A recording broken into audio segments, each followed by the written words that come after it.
Իմ անունը Գոհար Սարգսյանն է, 68 տարեկան եմ, եւ ողջ կյանքս կրել եմ բեռ, որը չէի հասկանում։ Տատիկս Սիրանուշը ինձ կոչում էր Անթակ Պահապան, բայց ես երբեք չհասկացա այդ խոսքերի իմաստը, մինչև այն օրը, երբ Սևանա լճի ջրերը բացահայտեցին իրենց գաղտնիքը։ 2024-ի սեպտեմբերին Սևանը հասել էր իր ամենացածր մակարդակին տասնամյակների ընթացքում։ Թորս Դավիթը զանգահարեց ինձ շնչակտուր։ Նա համալսարանում գտել էր փոքր խեցեղեն սափոր 5 գրաբարով արձանագրություններով։ Վերևում փորագրված էր նույն խորհրդանիշը, որ զարդարում էր տատիկիս կրծքազարդը։ Աղավնի, որը կրում է բանալի վարդերի օղակի մեջ։ Այդ գիշեր քուն չեկավ։ Գտա տատիկիս 5 խոհարարական գիրքը։ Միշտ տարօրինակ էի գտնում, որ որոշ բաղադրատոմսեր ունեին անհնար բաղադրիչներ։ 3 թերթիկ մայրարևից, 1 գդալ հյուսիսային քամուց։ Հիմա հասկացա, սրանք բաղադրատոմսեր չէին, դա կոդ էր։ Յուրաքանչյուր բաղադրիչ համապատասխանում էր հին հայերեն այբուբենի տառին։ 3 օր տևավ ապակոդավորումը, Դավթի եւ նրա դասախոս Լուսինե Պետրոսյանի օգնությամբ։ Հաղորդագրությունն ասում էր, որտեղ վանքը համբուրում է լիճը, որտեղ 7 քարերը ձևավորում են խաչ, այնտեղ հանգչում է Կիլիկիայի սիրտը։ Միայն Զապելի դուշտրեր եք իմանան բացել։ Դոկտոր Լուսինեն անգույն եղավ։ Զապել? Թագուհի Զապել Կիլիկիացի? Նա մահացել է 1252-ին, բայց տատիկս միշտ պատմություններ էր պատվում մեր թագուհու մասին։ Ասում էր, մեր ընտանիքը սերում է Զապելից, Կիլիկիայի վերջի հայ թագուհուց։ Համալսարանի սուզորդների օգնությամբ գտանք 7 մեծ քարեր, դասավորված խաչաձև Սևանավանքի մոտ։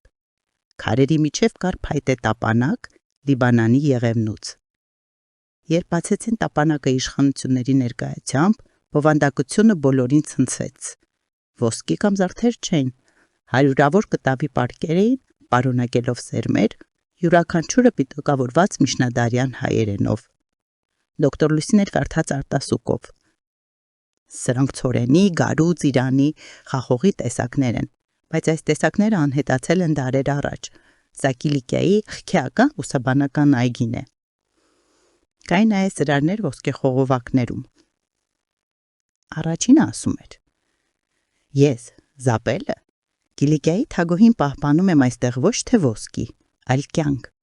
Այս սերմերը մեր երկրի էությունն են, թողել ինդուստրիերը պահպանեն դրանք դարերով, որովհետև ժողովուրդը առանց երկրի դեռ կարող է ապրել, բայց երկիրը առանց իր սերմերի մեռնում է ընդմիշտ։ Այդ ծրարները բացահայտեցին ճշմարտությունը։ Զապելի մահից հետո նրա գաղտնի դուստր Մարիամը հիմնեց սերմերի պահպանների գաղտնի միաբանություն։ 75 տարում յուրաքանչյուր սերնդում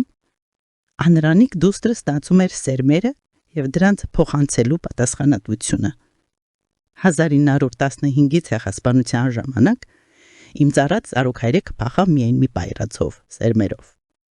Խորհրդային տարիներին տատիկս գաղտնի մշակում էր այս տեսակները իր այգում։ Հարևանները ծաղրում էին նրա նեոջ ծիրանները, բայց նա գիտեր, պահպանում էր կենթանի պատմություն։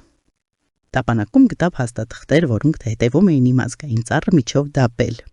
Երբ լրատվամիջոցները ճնշում էին մեկնաբանություն տալու հիմար քայազանցությունը, պատասխանեցի։ Տատիկս թագուհի էր պարտականությամբ։ Նա թողորում էր գաղտնի այգու վրա, որը ծնում էր մեր ինքնությունը։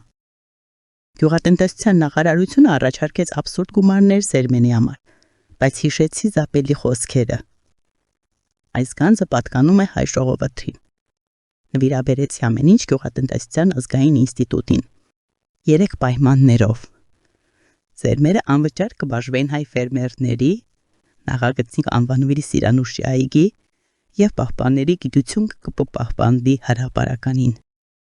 6 ամսում 800-ամյա ծիրանները նորից ծաղկեցին հայկական այգիներում։ Նախնական ցորենը դիմացկուն երաշկին եւ մարծավանջին նորից տնկվեց։ Միջնադարյան Հայաստանի համը վերադարձավ կյանքի։ Բացման արարողությունում պատմեցի պահպանների պատմությունը։ 73 սենուտնանանուն կանայք, որոնք Դարեստանով պահպանեցին այս գանձը ներխիժումների, ցեղասպանության եւ մոռացության միջով։ Իմ ծառած Արուք-հայրիկը փախավ 1915-ի մահից այս սերմերով։ Տատիկս տնկեց դրանք խորհրդային բռնատերության ներքո։ Մի մայրը սովորեցրեց ինձ սիրել երկիրը։ Հիմա առաքելությունը կատարված է։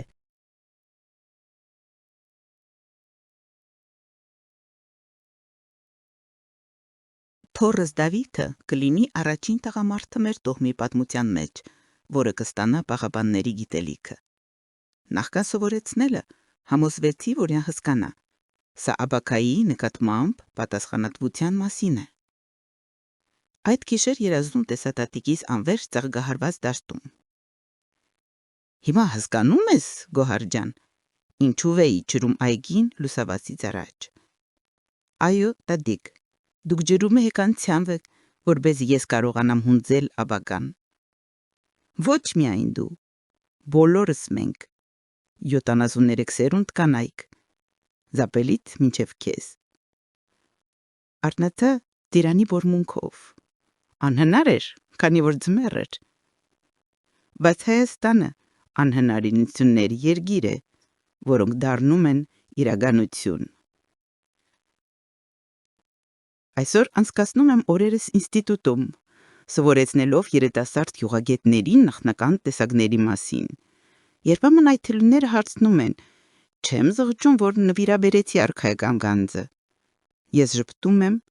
և ցույց եմ տալիս դաստերը, որտեղ 800-ամյա ցորենը ողողվում է քամուրդակ։ Սա իմ տակավորությունն է։ Այս ծերմերը իմ թաքն են, և յուրաքանչյուր հայ ֆերմեր իմ ժառանգորդն է։ Որ թաքուհին կարող էր խնդրել ավելի մեծ ժառանգություն։ Իմ գրասենյակում պահում են միայն 3 բան. տատիկիս կրծքազարդը, նրա լուսանկարայգու և փոքր պարկ վարդի սերմերով, միակ տեսակը, որը դեռ չեմ բացահայտել։ Սրանք պետք է տնկվեն, երբ Հայաստանը իսկապես խաղաղության մեջ լինի։ Դեռ սպասում եմ այդ օրվան, բայց ես լռությամբ չեմ սպասում։ Պատմում եմ մեր պատմությունը, որովհետև իրական գանձը սերմերի մեջ չէր, այն 73 սերունդ կանանց քաջությանի մեջ էր, որոնք մերժեցին թողնել մեր էությունը մեռնի։ Եվ սա արժե ավելի, քան բոլոր թագավորությունների ամբողջ ոսկին, որ երբևէ գոյություն ունեցել է։